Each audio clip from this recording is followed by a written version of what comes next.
Assalomu alaykum. Bir bo'lak DSP. Farqi yo'q qanaqasi bo'lsa ham. Oldinglar. Demak, pochka, prostata, varikoz, varikotsel, tovon pixi, shpora deydi. Xo'p. Mushaklarni qaqshab olishi, tomir tortishlar, bo'g'inlarni orishi va o'sha buyrakdagi shamollashlar. Bular albatta boshlang'ich etaplarida tez samarali yordam. Bizga kerak bo'ladi o'rtoqlar. Toza asal, quyuqrog'i. 2 qoshiqni oldinglar, yoyib oldinglar. Undan keyin maydalangan murutchi olib sepdinglar. Undan keyin maydalanmagan murutchi sepdinglar.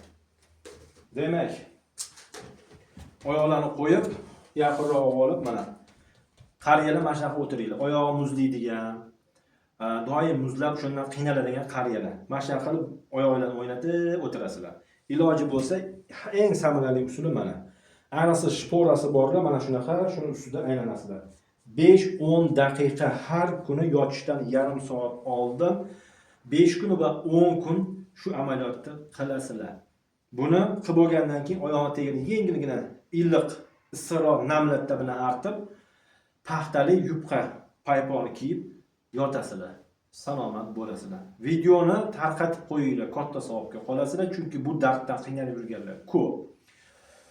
Rahmat o'laroq kommentariyada bu narsa yozib ketsanglar, xursandman. Like bosib ketsanglar, boshim osmonga yetadi. Zotan bizda hammasi tabiiy usullar o'rtoqlar. Salomat bo'lasiz.